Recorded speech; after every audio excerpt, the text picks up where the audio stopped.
A very popular flat Earth video called Flat Earth in 5 Minutes by ODD TV makes several spurious and unscientific assertions and arguments that are quite easy to debunk if you know just a little bit of science. So, let's jump right in. Water, when unmanipulated, is to find its level. So whether you look at a cup of water, a bathtub, a swimming pool, a lake, or the ocean, it's flat. Of course, natural motion is not considered and doesn't equal a curve. Water finds its level is a very vague and unscientific way to express the physics of liquids. The undeniable fact is that water and all liquids conform to the forces acting on them. Put water in a container of any shape, and it will conform to the shape of the container. Shoot water up at an angle, and it will arc back down in a predictable parabola shape. Put water on a giant sphere with trillions of tons of mass, which results in gravity pulling towards the center, and the water will easily and naturally conform to the shape of the sphere. And what force do they think causes water to find its level anyway? Of course, it's gravity. But for some childishly naive reason, they think the direction of gravity's pull must be a universal downward direction, rather than the proven fact that the pull of gravity is relative to the center of mass of the objects involved. On the Earth, and on all other celestial bodies, gravity pulls toward the center, which you can even see for yourself by watching the moons of Jupiter orbit the planet through a telescope. Water curves around the Earth due to Earth's gravity, but the amount of curve is just too slight to easily see directly from our vantage point, so it looks flat. We have 0 authentic pictures of the Earth and they're all composites, and NASA even admits that they Photoshop Earth images. It is Photoshopped, but it's has to be. This claim is both untrue and intentionally deceptive. We do have thousands of photographs of the Earth from space that are not composites, such as those taken from the Apollo missions seen here. These are true photographs of the spherical Earth viewed from a wide variety of distances. NASA also does produce composited and enhanced images. They do this to be able to show more detail in a single picture. If you take a bunch of close-ups and stitch them together, you can show more detail than you can with a single image taken at a greater distance. But this does not mean that these images are created from scratch computer-generated fakes, as the video implies. They are composited photographs, not fake computer graphics. What part of the word photograph do you not understand? The quote from Rob Simon of NASA is taken out of context and refers to high-resolution images of the Earth taken from low Earth orbit satellites and composited together to produce detailed images of the whole Earth. Furthermore, today we have numerous satellites taking photographs of the Earth all the time, including NASA's Discover satellite and Japan's Himawari 8 weather satellite. Again, these are enhanced photographs, not fake CGI. On numerous occasions, NASA admits that we can't go beyond low Earth orbit, which is between 99 miles and 1,200 miles away. The interesting thing is that the moon is said to be 238,000 miles away, which is a difference of 236,800 miles. Really? Are we actually supposed to believe that NASA, whose most famous achievement is putting men on the moon, actually admitted we've never been above low Earth orbit? No, of course not. In another video, ODD TV shows us some short clips to support this claim, such as these. And it will be able to launch the Orion capsule with humans on board, as well as landers or other components to destinations beyond Earth orbit. Right now, we only can fly in Earth orbit. That's the farthest that we can go. And as we get further away from Earth, we'll pass through the Van Allen belts, an area of dangerous radiation. But Orion has protection. Shielding will be put to the test as the vehicle cuts through the waves of radiation. These clips are cherry-picked and obviously taken out of context. When they say we can't go beyond Earth orbit, they simply mean that, at the time, we had no currently active spacecraft programs designed to do that. The Space Shuttle and the International Space Station have been the primary space programs of the last few decades since Apollo, and were designed to put men and payloads into orbit, not into deep space. But the new Orion program currently in development is designed to take astronauts to the Moon, asteroids, Mars, and possibly beyond. Official NASA videos about Orion make it very clear that we have sent humans beyond Earth orbit before, just not since Apollo. America has a new spacecraft. Its name is Orion. It will take us beyond Earth orbit for the first time in a generation. The unpiloted first flight of the SLS will pave the way for future missions with astronauts traveling beyond low Earth orbit for the first time since the Apollo era. And the dishonesty gets even worse. This is another of the clips he used. Called the Orion Multipurpose Crew Vehicle, or MPCV, this next-generation spacecraft will enable America to explore beyond low Earth orbit. But he intentionally left out the very next sentence. This next-generation spacecraft will enable America to explore beyond low Earth orbit for the first time in more than 40 years. Wow, what does it say about your claims if you have to lie like this? No matter if you're on the ground, on top of a building, a mountain, a hot air balloon, an airplane, or looking at high-altitude amateur balloon footage, the horizon never fails to rise right to your eyes. This is a very common flat Earth claim, but it is just an assertion. I have yet to see a single flat earther test it scientifically. How did you determine that the horizon rises to eye level? In fact, the horizon does not rise to eye level, but it is hard to tell. As you rise to a higher elevation, the horizon gets farther and farther away. So our viewing angle down to the horizon gets only slightly larger and stays very low. With simple geometry, you can calculate this angle, called the horizon dip angle. At 100 feet high, it is only 0.17 degrees. At 1,000 feet, it's still only 0.56 degrees. At 10,000 feet, 1.7 degrees. And even at airliner altitudes of 40,000 feet, the angle is a mere 3.5 degrees. The angle is just way too small for you to accurately detect it without a precise measuring device, especially at the low elevations we normally experience. It is going to look close to eye level, but it is slightly below eye level at all times. The angle is so small that this illustration greatly exaggerates it. It is impossible to show the true scale.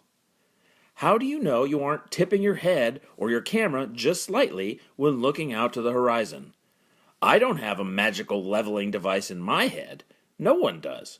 The slightest tilt up or down of a few degrees would be imperceptible to us without a leveling instrument. I'm still waiting for a flat earther to use an accurate leveling device, such as a theodolite or transit level, to prove their claim that the horizon stays at eye level. They can't, because it doesn't.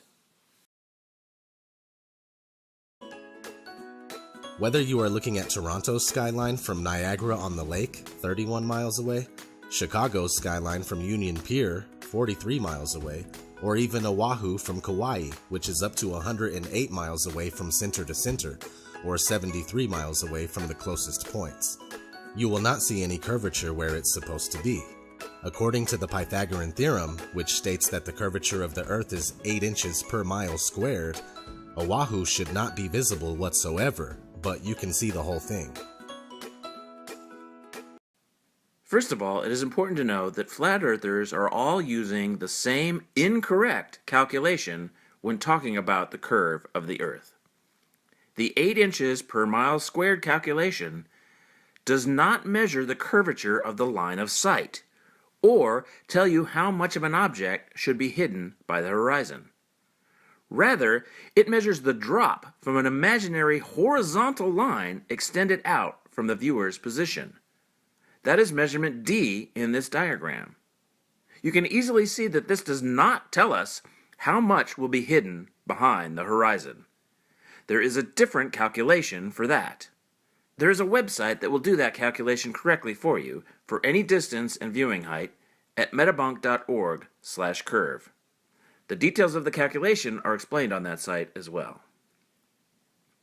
When you use the correct calculation, all his examples are perfectly explained on the spherical Earth. From a viewing height of just 10 feet, which is generously low, viewing Toronto 31 miles away only results in 490 feet hidden by the curve of the Earth. But many of the buildings are much taller than that. The CN Tower is over 1,800 feet. The same goes for Chicago at 43 miles. About 1,020 feet will be hidden at that distance, but the Willis Tower is 1,450 feet tall. And as you can see in his own image, you can only see the tops of the tallest buildings, not all the way to the ground. And even Oahu from Kauai is no problem. Notice how he failed to mention the heights involved. The highest peak in Kauai is 5,243 feet, and the distance to that peak from the western shore of Oahu is about 90 miles. From a height of just 10 feet, you can see the top of Kauai, as only 4,945 feet will be hidden by the curve, leaving about 300 feet visible. But his image seems to be taken from significantly higher than 10 feet above sea level, which will show even more of the island. In 1887, Albert Michelson and Edward Morley conducted what's known as the Michelson-Morley experiment. This experiment was attempting to prove the speculated motion of the Earth around the Sun, and when it failed, Albert Einstein was forced to form the theory of relativity to overcome this problem. In fact, anytime mainstream science is faced with undesirable results, they create a workaround, which isn't real science at all. The Michelson-Morley experiment was designed to show the motion of the Earth through the hypothetical ether, the medium through which people once thought that light traveled. Rather than failing to show Earth's movement, it actually failed to show the existence of the ether.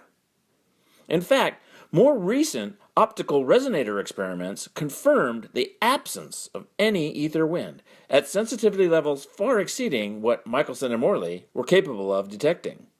All physicists today agree that the hypothesized ether does not exist.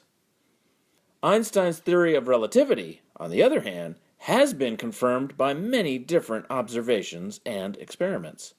The strength of the theory lies in its unique ability to correctly predict to high precision the outcome of an extremely diverse range of experiments.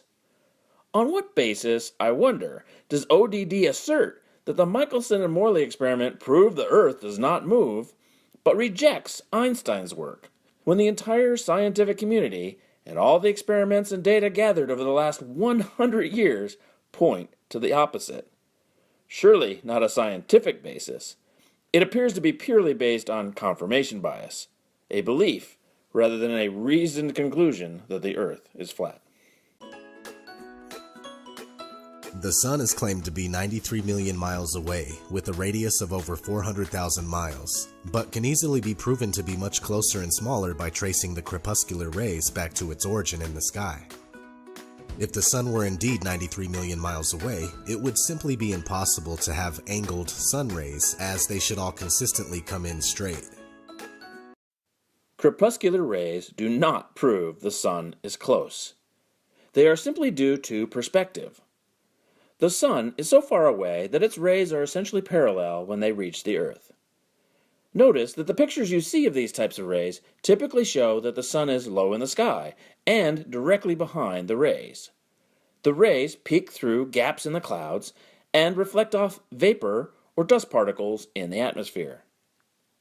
But since they are angled toward the viewer, they appear to diverge, just as any other parallel lines will appear when viewed at an angle, such as train tracks, telephone lines, or football field markings. And when viewed from directly above, you can see that the rays are parallel. It's funny how flat earthers will misuse the effective perspective when it is to their benefit, and in this case, ignore it altogether. According to the globular theory, a lunar eclipse occurs when the Sun, Earth, and Moon are in a direct line. But it is on record that since about the 15th century, over 50 eclipses have occurred while both the Sun and Moon are visible above the horizon. F.H. Cook, The Terrestrial Plane. When a lunar eclipse occurs, the round shadow of the spherical Earth crosses the face of the Moon. On some occasions, both the Sun and the Moon can be seen at the same time in the sky during the eclipse. But this is due to atmospheric refraction. At low angles, the atmosphere can act like a lens, which bends the light of the Sun and Moon a little bit around the curve of the Earth.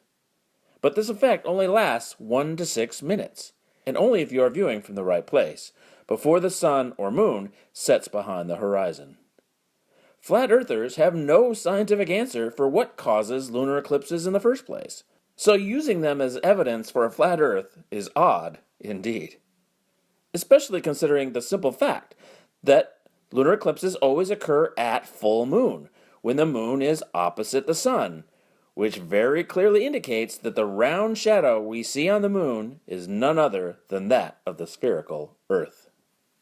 It's a common misconception that the shadow of the Earth causes moon phases. Even the pastors and priests of the science religion readily admit this fact. The interesting thing about moon phases is that they are always the exact same 8 phases repeated. But if we were circling around the sun, these 8 phases would inevitably be reversed from the summer to winter seasons. No, wrong again. Flat earthers seem to struggle with frames of reference, among many other things. From our frame of reference, the moon constantly circles us. The relative position of the sun does shift as we orbit around the sun, but that is just part of the cycle. At no point do the moon's phases need to flip. What would that even look like? Look at this animation.